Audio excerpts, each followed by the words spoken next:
आज हम हिंदी ग्रामर में पेज नंबर 53 में एक स्टोरी दी है, वो आज हम रीड करेंगे। चलिए पढ़ते हैं। क्या नाम है? घमंडी हाथी। घमंडी हाथी। तो हाथी कैसा है? बहुत घमंडी है, बहुत एटीट्यूडी है। जो घमंड करता है वो होता है घमंडी, मतलब अपने आप को कुछ समझना, अपने आप को कुछ समझता है, घमंड करता है। तो चलिए स्टोरी के बारे में पढ़ते हैं। स्टोरी क्या दी है? एक हाथी नदी में नहा रहा था। एक हाथी कहाँ नहा रहा था? नदी में। उसने सोचा मैं सब जानवरों से बड़ा हूँ। उसने क्या सोचा?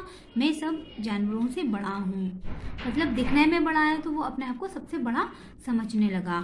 आगे है, मुझे जंगल का राजा होना चाहिए। और वो ये सोचता है कि मुझे तो जंगल का राजा होना चाहिए, मैं तो बहुत बड़ा हूँ, मतलब सबसे बड़ा हूँ, जंगल में सबसे बड़ा दिखता हूँ। आगे है, हाथी ने सब जानवरों को बुलाया और बोला। हाथी ने सभी जानवरों को जंगल के बुलाया और हाथी क्या बोला? मैं सबसे बड़ा और ताकतवर हूँ। तो जानवरों से हाथी बोलता है मैं सबसे बड़ा और ताकतवर हूँ। ओके, तो देखिए हाथी की पिक्चर दी है, यहाँ पर दी है हाथी की पिक्चर, और भी एनिमल्स दिए हैं। देखिए जिराफ दिया है यहाँ पर, रैबिट, यहाँ चींटी। ओके, आगे क्या होता है? इसलिए मैं तुम सबका राजा हूँ। वो कहता है मैं तो जंगल में सबसे बड़ा हूँ और बहुत ताकतवर भी हूँ, तो मैं तुम सबका क्या हूँ? राजा हूँ। आगे क्या होता है? चलिए पढ़ते हैं। आगे है, सब जानवरों ने डर कर उसे राजा मान लिया। सभी जानवर उससे डर गए और उसे राजा मान लिया, कहने लगे उसे राजा। ठीक है। एक चींटी ने उसे राजा मानने से मना कर दिया। एक छोटी सी चींटी ने, चींटी कितनी छोटी सी होती है, उसने उसे राजा मानने से मना कर दिया कि मैं तो तुम्हें अपना राजा नहीं मानूंगी। आगे क्या होता है? हाथी ने उसे सूंड में उठाकर मारना चाहा। तो हाथी ने क्या किया उसके साथ? उसने कहा मैं तो अपना राजा नहीं मानूंगी तुम्हें। तो हाथी ने अपनी सूंड से उठाकर उसे मारना चाहा।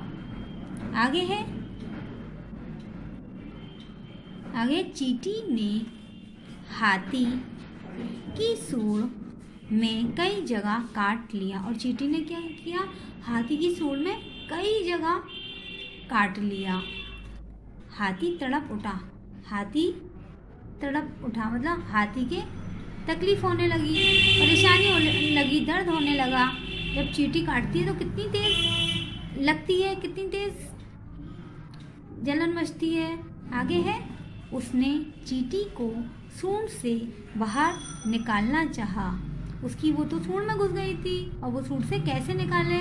तो चींटी को सूंड से निकाल रहा था, मतलब पर सफल नहीं हुआ। और फिर वह सफल नहीं हुआ, सूंड से वो निकाल ही नहीं पाया। आखिर में उसने चींटी से हार मान ली। आखिर में उसने क्या किया? चींटी से हार मान ली कि मैं तो हार गया। चींटी सूंड से बाहर आ गई। तो चींटी उसकी सूंड से बाहर आ गई क्योंकि उसने हार मान ली उस छोटी सी चींटी से। किसने हार मान ली? हाथी ने। वह बोली, क्या बोली वह? हमें किसी बात पर घमंड नहीं करना चाहिए। और वो बोलती है हमें कभी किसी बात पर घमंड नहीं करना चाहिए। हमें इस कहानी से क्या शिक्षा मिलती है? कि हमें कभी भी घमंड नहीं दिखाना चाहिए, किसी को छोटा नहीं समझना चाहिए।